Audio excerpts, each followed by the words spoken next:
السلام عليكم ورحمة الله وبركاته، حبايب قلب اخواتي، بحبكم في الله. اللهم صل وسلم وبارك عليك يا حبيبي يا شفيعي يا رسول الله. اللهم انصر اخواتنا في فلسطين، اللهم امين يا رب العالمين. احنا كان معانا شعر اسود مصبوغ اطرافه، بس انا قصيته كاريه. تمام، ما جبتش خطوة القص، فبقول لكم ان انا هعمل سحب لون بالبودرة والاكسجين.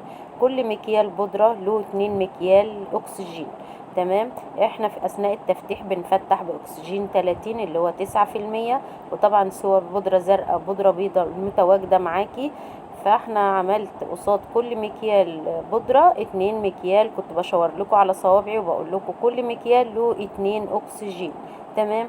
وده الشعر قدامكم زي ما انتم شايفين، وطبعا هعمل عملية السحب، ودي خصلة خصلة بنبدأها، وان شاء الله نوصل لرقم 7 في عملية السحب، وبعد من كده هقول لكم هنعمل ايه.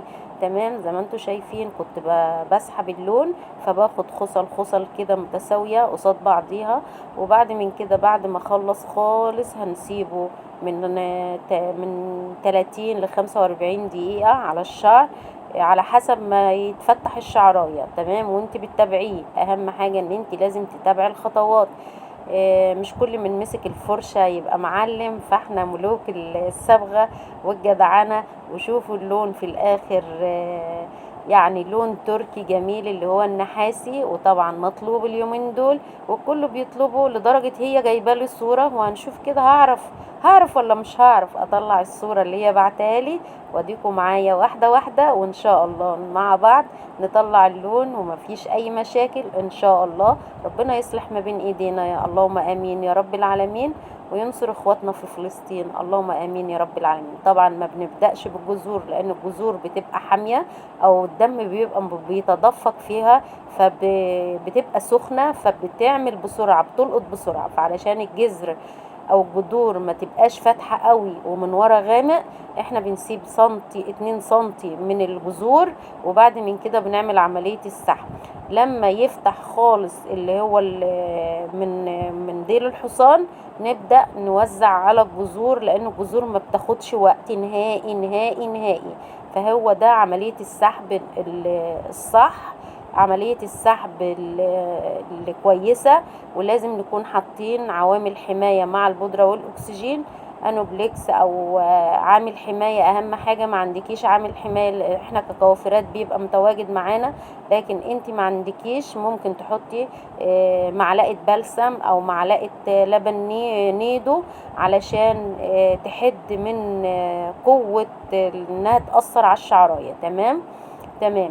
انت مش حابة بقى تسحبي ببودرة واكسجين، وفي ناس ما بتحبش البودرة والاكسجين، ممكن تسحبي السحب ده برقم 1000. شايفين نتيجة السحب؟ بسم الله ما شاء الله، متوحدة جميلة جدا جدا.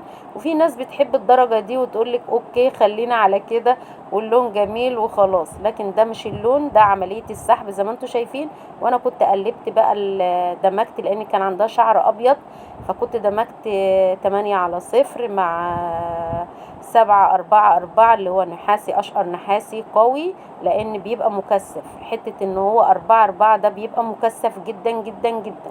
تمام.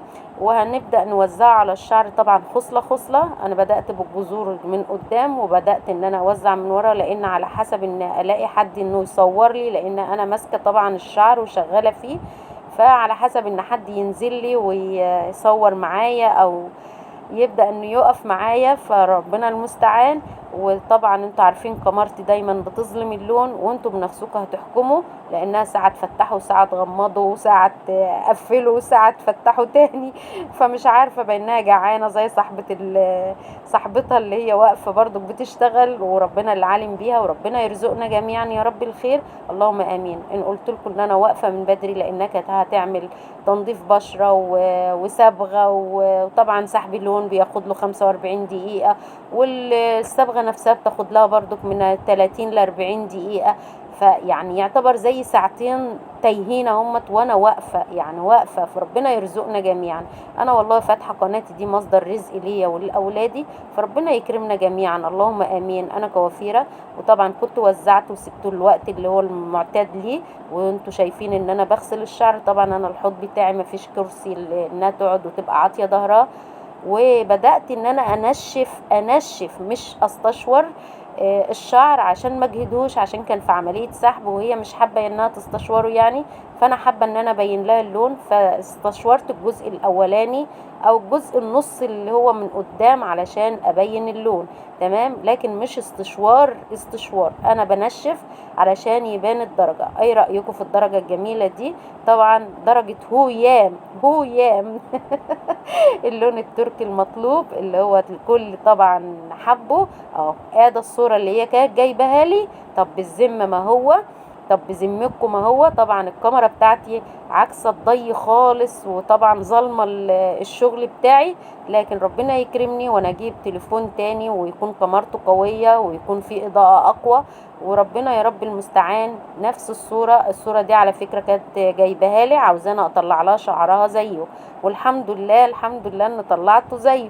فبذمتكم ما استاهل منكم لايك؟ لو كنتوا وصلتوا لحد كده بالله عليكم شجعوني، وما تنسوا اللايك الجميل بتاعكم، وبحبكم في الله، ويا رب دايما يديمكم في حياتي نعمة يا احلى اخوات واحلى ناس بالنسبة لي بجد بجد، بتعليقاتكم الجميلة اللي بتفرحني وبتسعدني. شايفين نفس درجة الصورة، اقسم بالله هي جايبه لي الصورة اهو. شوفوا هنا الكاميرا مش ظلماه شوية والكاميرا هتظلمه، فهو بس الكاميرا اللي مش كويسة، لكن اقسم بالله نفس الصورة اللي جايباها هي نفسها، ما كانتش مصدقة نفسها، بتقول لي تسلم ايدك بجد، وربنا يا رب يهنيها بيه. والسلام عليكم ورحمة الله.